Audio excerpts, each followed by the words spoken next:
फूलपुर गांव में अभिषेक और मायरा की शादी हुई थी और आज उनकी सुहागरात थी। कमरे में अभिषेक थोड़ा रिलैक्स ही कर रहा था कि तभी मायरा ने उसे पीछे से गले लगाते हुए कहा, आज इतनी खास रात है और तुम क्या ऐसे ठंडे पड़े हो? मुझसे अब और इंतजार नहीं होता। मायरा की बात पर अभिषेक ने उसे पहले तो हैरानी से देखा और फिर कहा, तुम तो बहुत ज्यादा एक्साइटेड। अभिषेक आगे कुछ बोल पाता इससे पहले ही मायरा ने अपने होंठ अभिषेक के होंठों पर रख दिए। मायरा की इस बेबाकी पर अभिषेक को पहले तो बहुत अजीब लगा और उसने मायरा से अलग होकर थोड़ी हैरानी से कहा, जो लड़की इतनी शर्मीली थी मुझे पता नहीं था कि अपने सुहागरात के मौके पर वो इतनी बेकाबू और बेसब्र हो जाएगी। तुम मायरा ही हो ना? अभिषेक की बात पर मायरा ने काफी गंभीर आवाज में कहा, नहीं, मैं खूनी वधू हूँ जो मर्दों के साथ सुहागरात मनाकर बाद में उन्हें मार देती है। ये सुनते ही अभिषेक चौंक पड़ा। वो कुछ कहता इससे पहले ही मायरा ने हंसते हुए कहा, यार मैं तुम्हारी बीवी हूँ मायरा। इस बात पर अभिषेक ने मायरा से थोड़ा दूर हटकर कहा, तुमने भी किसका नाम ले लिया? इस तरह रात को उसका नाम नहीं लेना चाहिए, पता है ना? ये सब छोड़ो और मुझ पर ध्यान दो। कहते हुए मायरा ने अभिषेक को अपने करीब खींच लिया और उसे चूमने लगी। मायरा के होठों को अपने चेहरे पर महसूस कर अभिषेक भी अब मदहोश होने लगा था। अभिषेक का साथ पाकर मायरा के चेहरे पर एक गहरी मुस्कान आ गई और बस कुछ पलों के लिए उसकी आंखों का रंग बदलकर खून सा लाल हो गया। तभी अचानक ही उसकी आंखें चमकने लगी, लेकिन अभिषेक मायरा की बदलती आंखों का रंग देख पाता उससे पहले ही उसके फोन पर रिंग हुई और अभिषेक फोन पर बातें करने लग गया। मगर वहीं पीछे खड़ी मायरा बेताब हो रही थी। अभिषेक ने जैसे ही फोन रखा, मायरा उससे जाकर लिपट गई। ये मायरा को आज क्या हो गया है? आज से पहले इसका ऐसा रूप नहीं देखा था। ये मेरी मायरा ही है ना? मायरा के बदले हुए रूप को देख अभिषेक ने मन ही मन कहा। इतने में मायरा अभिषेक को खींचकर बिस्तर तक ले गई और अभिषेक के बदन से उसके कपड़े उतारने लगी। बिस्तर पर जाते ही अचानक से कमरे में रात की रानी की तेज खुशबू फैलने लगी जो मायरा के शरीर से ही आ रही थी। अभिषेक ने मायरा को चूमते हुए कहा, क्या खुशबू है तुम्हारी मायरा, मैं तो पागल हो रहा हूँ इस रात की रानी की खुशबू से।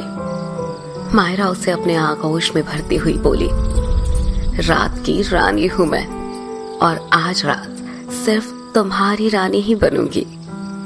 अभिषेक ने मदहोशी से कहा, सिर्फ आज नहीं, तुम हमेशा के लिए मेरी रानी बन चुके हो।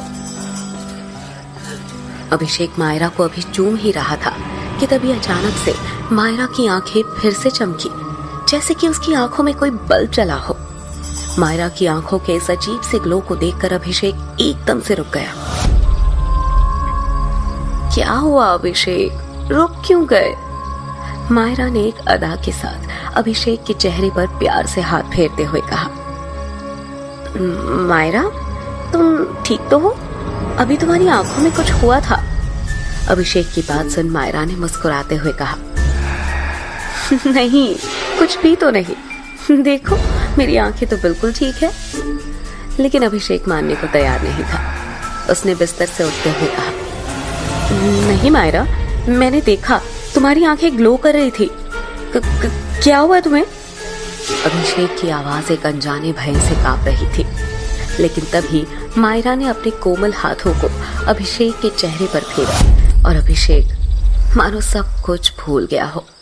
और फिर अभिषेक धीरे धीरे मायरा के कपड़े उसके जिस्म से अलग करने लगा। इसके बाद तो जैसे कमरे में एक तूफान सा ही आ गया, जिस तूफान में अभिषेक बहकता ही चला गया। थोड़ी देर बाद जब वो थक गया तो वो मायरा से अलग हुआ और उसने कहा, मायरा, आज तो तुमने मुझे बहुत ज्यादा एक्साइटेड कर दिया था। इससे पहले भी हमने कई बार साथ वक्त बिताया है, मगर आज तुम बहुत अलग लगी यार, सच कहूं तो मजा आ गया, अभिषेक ने हाँफते हुए कहा। ये सुनकर मायरा के होठों पर अजब सी मुस्कान तैर गई। उसने शरारत से कहा, तो फिर से आ जाओ ना, रुको थोड़ी सांस तो लेने दो, मैं बस 2 मिनट में आया। कहाँ? इस वक्त बीच में कहाँ जा रहे हो? मायरा ने पूछा। आता हूं, फिर मैं तुम्हारे अरमान पूरे करूंगा। ये कहकर अभिषेक अपने कमरे की बालकनी की तरफ चला गया। उसके जाते ही मायरा के चेहरे पर एक कातिलाना मुस्कुराहट आ गई। उसे देख लग ही नहीं रहा था कि वो जरा भी थकी है, बल्कि उसकी प्यास अभी तक बुझी ही नहीं थी। और देखते ही देखते अचानक से मायरा के खुले बाल खुद ब खुद हवा में लहराने लगे और उसके चेहरे की चमक पहले से कई गुना ज्यादा बढ़ गई और वो जोर जोर से सांसें लेने लगी, मानो उसके अंदर कुछ और ही चल रहा हो।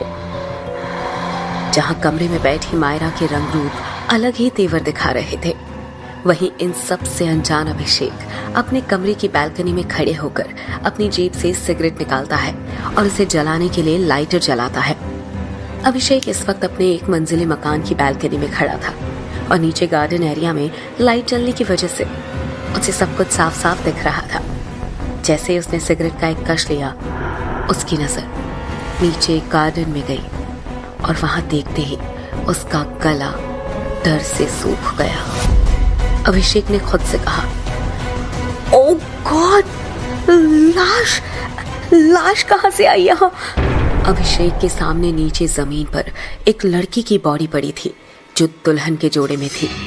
उसने घबराते हुए जैसे ही और ध्यान से देखा तो उसकी आंखों को यकीन नहीं हुआ, क्योंकि वो लाश किसी और की नहीं बल्कि उसकी पत्नी मायरा की थी। उसने घबराते हुए धीरे से कहा, अंदर जो बैठी है वो अगर मायरा है तो फिर ये लड़की कौन है? और अगर ये मायरा है तो कमरे में कौन है? दो मायरा कैसे हो सकती है? और मायरा की जान किसने ली? अभिषेक की सांसें गले में ही अटक गई। उसकी आंखों में खौफ साफ दिख रहा था। कमरे में बैठी मायरा उसे दिखाई दे रही थी, जो बड़े प्यार से अपने खुले बालों के साथ खेल रही थी। उसे देखकर अभिषेक को अपने हाथ पैर ठंडे होते हुए मालूम पड़े।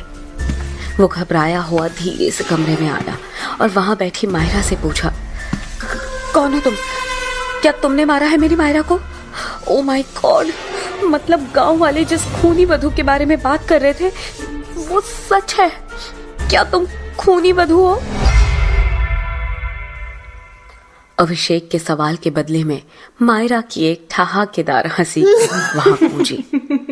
अभिषेक के कदम वहीं जम गए और तभी मायरा के शरीर की रंगत बदलने लगी।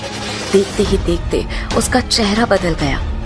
अभिषेक के सामने अब उसकी मायरा नहीं थी, बल्कि एक बेहद खूबसूरत लड़की थी, जिसकी खूबसूरती देखकर वो हक्का बक्का रह गया। उसका लहंगा रुई के नरम फाँव जैसे उसके गोरे बदन को छुपाने की नाकाम कोशिशें कर रहा था। उसके शरीर की आकर्षक बनावट और उसके लाल पतले होंठ और काजल से सनी बड़ी बड़ी आंखें अभिषेक को अपनी ओर खींच रहे थे।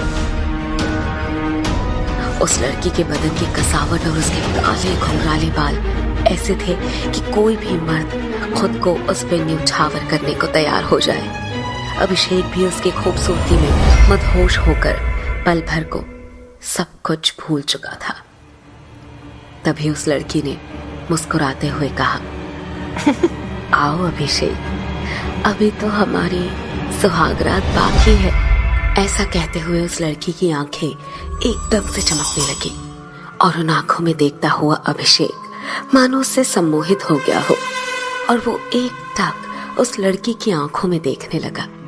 तभी वो लड़की आगे बढ़ी और अभिषेक के पूरे बदन को चूमने लगी और अभिषेक भी उसके होठों के जादू में पूरी तरह से खो गया। अगले ही पल अभिषेक के दिमाग से सब कुछ निकल गया।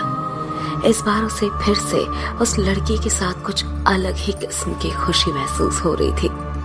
दोनों अब अपनी चरम सीमा पर पहुंच चुके थे। वो लड़की अभिषेक के ऊपर थी और वो अभिषेक के पूरे बदन को अपने होठों से चूमे जा रही थी। कुछ देर बाद अभिषेक बुरी तरह से थक गया। अभिषेक पसीने से भीग चुका था। अभिषेक को ऐसे देख उस लड़की के चेहरे पर एक रहस्यमयी मुस्कान उभर आई और उसने फिर से अभिषेक को अपनी ओर खींचा और उसके होठों पर एक बार फिर से किस किया। पर इस बार अभिषेक को अपनी सांसें अटकती हुई महसूस हो रही थी।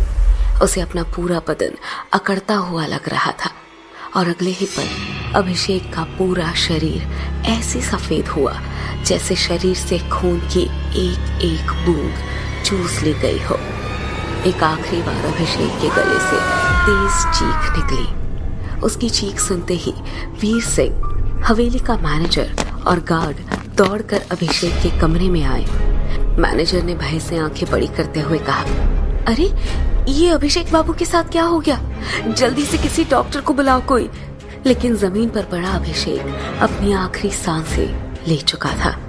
वीर सिंह ने अभिषेक की लाश को देखकर कहा, इसे खूनी वधू ने मारा है। जल्दी से सब उस भूतनी की तस्वीर निकालो और घर के बाहर जलाओ। जल्दी करो, नहीं तो वो और भी लोगों को मार देगी। उस वक्त रात के 12 बज रहे थे और पूरे गांव में आग की तरह ये बात फैल गई कि हवेली में खूनी वधू ने अभिषेक और उसकी पत्नी मायरा को मार दिया है। पूरे गांव के औरत मर्द अपने घरों से कैरोसिन तेल निकाल कर ले आए और वीर सिंह सहित सभी हवेली के सामने जमा हो गए। वीर सिंह ने घबराते हुए कहा, एक साथ 2-4 तस्वीरें जला दो, अगर आसपास होगी तो भाग जाएगी। वीर सिंह के कहते ही सभी ने एक साथ तस्वीर को आग के हवाले कर दिया। तस्वीरों में आग लगते ही किसी औरत की तेज चीख की आवाज आई और साथ ही मन कपा देने वाली रोने की आवाज। अगले ही पल तेज हवा से मौसम बदलने लगा तो सभी घबराकर एक दूसरे की शक्लें देखने लगे। वीर सिंह ने जोर से कहा, घबराने की बात नहीं है, ये उसी भूतनी की चीख है। तस्वीरों के जलने से उसको भी कुछ हुआ है और इसलिए वो यहाँ से भाग गई है। सभी को परेशान होते देख वीर सिंह ने कहा, आज से इस गांव में शादी के लगन में कोई शादी नहीं होगी और अगर किसी ने इसके खिलाफ जाकर शादी करने की कोशिश की तो उसे गांव से बाहर कर दिया जाएगा। पूरे गांव के लोगों ने एक साथ कहा, हाँ, ऐसा ही होगा। हाँ, ऐसा ही होगा। हाँ, ऐसा ही होगा। खूनी वधू की इस घटना के 10 दिन बाद फूलपुर गांव के स्टेशन पर शाम के 6 बजे एक ट्रेन आकर रुकती है। ट्रेन में सोई चेतन की अचानक से नींद खुली। चेतन एक 26 साल का हैंडसम लड़का है जो मुंबई से फूलपुर गांव एक डॉक्यूमेंट्री फिल्म बनाने के लिए आया है। नींद से जागा हुआ चेतन उठा और बाहर झांक कर देखा तो उसे महसूस हुआ कि पूरी ट्रेन में शायद वो अकेला ही है। यहाँ तक कि पूरा स्टेशन भी खाली था। उसने अपना बैग लिया और ट्रेन से उतर गया। स्टेशन पर हल्की मध्यम सी रोशनी में उसे दूर बेंच पर बैठी एक लड़की दिखाई दी तो वो उसकी तरफ बढ़ गया। लड़की ने एक लाल रंग की साड़ी पहन रखी थी और उसके लंबे खुले बाल कमर तक आ रहे थे और आंखों में गहरा काजल लगा हुआ था। उस लड़की के शरीर से आती खुशबू चेतन को पागल कर रही थी। उसने खुद से कहा, आज तक मैंने इतनी खूबसूरत लड़की नहीं देखी थी। चेतन अभी उसे देखकर खोया ही हुआ था कि उस लड़की की प्यारी सी आवाज आई, चेतन। एक अनजान लड़की के मुंह से अपना नाम सुनकर चेतन ने चौंकते हुए कहा, आपको मेरा नाम कैसे मालूम? लड़की ने शरारत से मुस्कुराते हुए कहा, आपके आई कार्ड पर लिखा है। चेतन ने गौर किया। उसने अपने हाथ में अपना आईडी पकड़ा हुआ था, लेकिन इतनी कम रोशनी में इसने मेरा नाम कैसे पढ़ लिया? वो सोच ही रहा था कि लड़की ने फिर कहा, आप किसे ढूंढ रहे हैं? चेतन ने जवाब दिया, मैं तो अभी आया हूँ, लेकिन शायद आपको मदद की जरूरत है। इस वक्त अकेली आप स्टेशन पर क्या कर रही हैं? कहीं छोड़ दूं मैं आपको? लड़की ने मुस्कुराकर कहा, नहीं, मुझे जहां जाना है मैं वहां चली जाऊंगी, आप मेरी फिक्र ना करें। चेतन को उसकी बात पर हैरानी हुई। कैसे चली जाओगी? यहाँ कोई भी नहीं है, कहीं किसी मुसीबत में ना पड़ जाओ तुम। मैंने कहा ना मैं छोड़ देता हूँ। जवाब में वो लड़की हंस पड़ी और कहा, मुसीबत? और मेरे लिए? वैसे तुम्हारे आने से इस गांव के लोगों की मुसीबत जरूर दूर हो जाएगी। चेतन को उसकी बात समझ में नहीं आई तो उसने कहा, मैं कुछ समझा नहीं, मेरे आने से कौन सी मुसीबत दूर होगी? मैं तो यहाँ बस एक डॉक्यूमेंट्री फिल्म बनाने आया हूँ। लड़की ने जवाब दिया, वो समय आने पर पता चल जाएगा तुम्हें। उसकी बात पर चेतन ने बेपरवाही से अपने कंधे ऊपर किए और वहां से चला गया। उसके जाते ही उस लड़की के होंठों पर एक रहस्यमयी मुस्कान उभर आई। इन सब से बेखबर चेतन प्लेटफॉर्म के बाहर आया तो उसे दूर दूर तक एक कुत्ता भी नजर नहीं आ रहा था। सन्नाटा इतना गहरा कि उसे अपनी सांसें भी सुनाई दे रही थी। वो कुछ देर वहीं खड़ा होकर इंतजार करने लगा। थोड़ी देर बाद चेतन को जब एक रिक्शा नजर आया तो उसकी जान में जान आई। वो दौड़कर रिक्शा वाले के पास गया और बैठते हुए कहा, चलो भाई, अजीब जगह है ये, एक परिंदा भी नजर नहीं आ रहा यहाँ तो। चेतन की बात सुन रिक्शे वाले ने कहा, भैया आपको एक सलाह दे रहे हैं, आइंदा सूरज ढलने के बाद ना कभी गांव में ऐसे मत निकलना। वो तो हम कुछ काम से आ गए थे इस तरफ, इसलिए आपको मिल गए, नहीं तो एक आदमी नहीं मिलता। और वैसे भी हमने अपने पास उस भूतनी को भगाने का कवच भी रखा है। भूतनी? कौन सी भूतनी भाई? चेतन ने हैरानी से पूछा। रिक्शे वाले ने जवाब में धीरे से कहा, वो का है ना कि इस फूलपुर गांव में खूनी वधू का खौफ है, जो पहले गांव के मर्दों के साथ ना जबरदस्ती सुहागरात मनाकर उन्हें अपनी हवस का शिकार बनाती है और फिर उसे मार डालती है। पूरा गांव इस बात को जानता है और खासकर शादी ब्याह के लगन के समय कोई शादी करे तो वो पक्का गया जान से। चेतन ने मजाक में कहा, अच्छा तो इस खूनी वधू को देखा है किसी ने? इस पर रिक्शे वाले ने जवाब दिया, वो कहा है ना भैया, देखा तो नहीं है हमने, लेकिन उसकी तस्वीर को गांव के सारे मर्द अपने साथ रखते हैं। कहते हैं कि जब कभी वो भूतनी आसपास में हो तो उसकी फोटो को जला देने से वो भाग जाती है, समझे भैया? अच्छा, भूतनी की तस्वीर रखते हो तुम लोग? ऐसी कौन सी भूतनी है, जरा मुझे भी तो दिखाओ उसकी तस्वीर। चेतन ने हंसते हुए कहा। रिक्शे वाले ने जेब से एक स्केच वाली तस्वीर चेतन को दी तो तस्वीर देखते ही चेतन बुरी तरीके से चौंक पड़ा। उसने गुस्से में कहा, अरे ये क्या मजाक है? एक जिंदा लड़की को तुम लोग भूतनी कह रहे हो? इतनी खूबसूरत लड़की की स्केच बनाकर उसे चुड़ैल बता रहे हो? शर्म नहीं आती तुम्हें? अभी स्टेशन पर मिला था मैं इससे, बातें भी की मैंने, और तुम इसे खूनी वधू कह रहे हो? चेतन की बात सुनकर रिक्शे वाले ने एक झटके में ब्रेक मारा और चेतन को घूर कर कहा, अरे भैया क्या कह रहे हैं आप इससे कैसे बात कर सकते हैं? ये तो वो सालों पहले मर चुकी है और ये भूतनी जिसको भी दिखती है वो जिंदा नहीं बचता।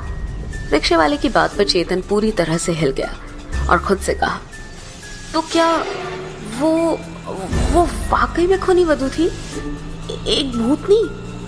अगर ऐसा ही है तो उस चुड़ैल ने मेरी जान क्यों नहीं ली? ये रिक्शा वाला ना पक्का पागल है, कुछ भी बकवास किए जा रहा है। चेतन को उसकी सोच में डूबा देख रिक्शे वाले ने कहा, भैया जी जाना कहाँ है आपको, किससे मिलने आए हो यहाँ पर? चेतन ने अपने फोन पर देखते हुए कहा, काल भैरव मंदिर जाना है। चेतन के मुंह से काल भैरव मंदिर का नाम सुनते ही रिक्शे वाले ने एक बार फिर ब्रेक मारा और हैरानी से कहा, भांग खाकर आए हो का भैया? हैं? पहले कहते हो कि भूतनी से बात किए और अब कह रहे हो कि काल भैरव मंदिर जाना है, वो भी रात के वक्त। इंसान ही हो ना या कोई आत्मा हो? रिक्शे वाले की इस बात पर अब चेतन को भी गुस्सा आ गया। उसने रिक्शे से उतरते हुए कहा, बहुत कर लिए तुम बकवास, तब से बिना सिर पैर की बातें किए जा रहे हो। तुम रहने दो, मैं खुद चला जाऊंगा जहां जाना है। चेतन ने बैग संभाला और अपने फोन का मैप ऑन करके मंदिर की ओर चल पड़ा। रिक्शे वाले के चेहरे पर परेशानी साफ नजर आ रही थी। उसने सोचते हुए कहा, इस आदमी के साथ कुछ तो गलत है, और अगर नहीं है तो अब जरूर होगा। दूसरी ओर चेतन मैप के बताए रास्ते पर चला जा रहा था। शाम के 7 बजे ही गांव में इस कदर सन्नाटा था जैसे कि रात के 1 बज रहे हो। चेतन कुछ दूर पैदल चला था कि उसे मंदिर दिखाई देने लगा। वो जैसे ही मंदिर के गेट पर पहुंचा, एक आदमी ने उसे रोकते हुए कहा, कहाँ जा रहे हो भैया इस वक्त? चेतन ने कहा, मंदिर जा रहा हूँ। इस वक्त दर्शन तो नहीं करूंगा, पर अंदर ही सुबह होने का वेट कर लूंगा। आप मंदिर के पुजारी हैं? चेतन ने कहा तो उस आदमी ने अपना परिचय दिया। हमारा नाम वीर सिंह है। हम इस गांव के सबसे समझदार आदमी हैं और समझदार होने के नाते ही तुम्हें कह रहे हैं कि रात के वक्त मंदिर में जाना मना है। चेतन पहले से ही रिक्शे वाले की बात से परेशान हो चुका था और अब इस वीर सिंह की बात पर उसने झल्लाते हुए कहा, यहाँ सब पागल है क्या? कोई कहता है रात में भूतनी घूमती है, रात में मत निकलो। तुम कह रहे हो रात में मंदिर मत जाओ। मतलब यहाँ चल क्या रहा है? चेतन की बात पर वीर सिंह ने इधर उधर देखते हुए कहा, बात तो 100% सच है। गांव में खूनी वधू की आत्मा घूमती है।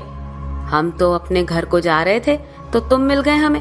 और रहा सवाल मंदिर का, तो इस मंदिर में रात के वक्त जो कोई भी अंदर गया है ना, वो जिंदा बाहर नहीं आया है, इसीलिए मना कर रहे हैं। बाकी तुम लग रहे हो शहर के, तो खुद ही समझदार होंगे। जान प्यारी है तो लौट जाओ। कहीं पड़ गए ना मुसीबत में तो वीर सिंह नहीं आएगा बचाने। चलो चलते हैं हम। जरूरत होगी तो पास ही में घर है हमारा, नीले रंग का है। दरवाजे पर एक चप्पल लटकी है हमारे, चले आना। अपनी बात कहकर वीर सिंह तो वहां से चला गया, लेकिन चेतन को हड़बड़ी थी। उसने खुद से कहा, मैं नहीं रुक सकता सुबह तक। मुझे जल्द से जल्द अपनी डॉक्यूमेंट्री फिल्म शूट करके इस अजीब से गांव से वापस जाना है। और कल रुक भी गया तो भी तो फिल्म तो रात के वक्त ही शूट करनी है मुझे, इसलिए ये काम आज ही खत्म करना होगा और सुबह की ट्रेन से मैं वापस चला जाऊंगा। मन में सोचकर उसने अपने आसपास देखा और जब उसे कोई भी नजर नहीं आया तो वो मंदिर के विशालकाय लकड़ी के दरवाजे के पास पहुंच गया।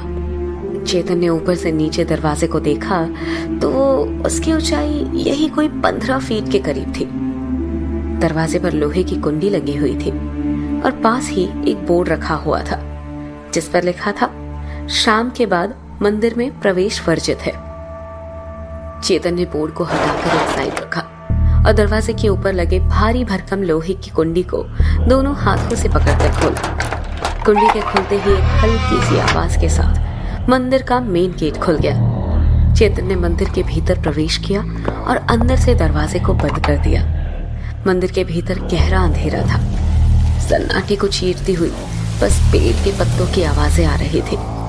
उसका मन एक पल को सहम गया। उसने बैग के हैंडल को कसकर पकड़ा और मोबाइल के टॉर्च की रोशनी में आगे बढ़ गया। मंदिर का प्रांगण खुला हुआ था जिसके ठीक बीचों बीच एक विशालकाय बरगद का पेड़ था। काले पत्थरों से बनी जमीन और मोटे मोटे ऊंचे नक्काशीदार खंभों से लगे दीवार मंदिर के प्राचीन होने का सबूत दे रहे थे। उसने अपना कैमरा ऑन किया और चारों तरफ शूट करने लगा। आगे बढ़ने पर उसे मुख्य मंदिर दिखाई दिया। चेतन ने अपने जूते उतारे और मुख्य मंदिर के भीतर आया। मंदिर के भीतर कई छोटे बड़े पीतल के घंटे लगे हुए थे। सामने ही भैरव बाबा की बड़ी सी मूर्ति स्थापित थी। काले रंग के पत्थर से बनी मूर्ति अंधेरे में भी चमक रही थी। मूर्ति में काल भैरव बाबा की आंखों में नीलम जड़े हुए थे और सर पर चांदी का छत्र लगा हुआ था। चेतन ने इससे पहले कभी भी काल भैरव बाबा के दर्शन नहीं किए थे। मूर्ति को देखकर वो थोड़ा सहम गया। उसने जल्दी से चारों तरफ कैमरा घुमाया और प्रणाम करके बाहर निकल गया। अभी वो मुख्य दरवाजे से बाहर आया ही था कि तभी उसकी नजर सामने एक और दरवाजे पर गई। दरवाजे के बाहर एक बोर्ड लगा था जिस पर लिखा था, गर्भगृह स्थान, अंदर जाना सख्त मना है। क्या छिपा है काल भैरव के गर्भगृह के अंदर? और क्या होने वाला है चेतन के साथ, जानने के लिए सुनते रहिए खूनी वधू।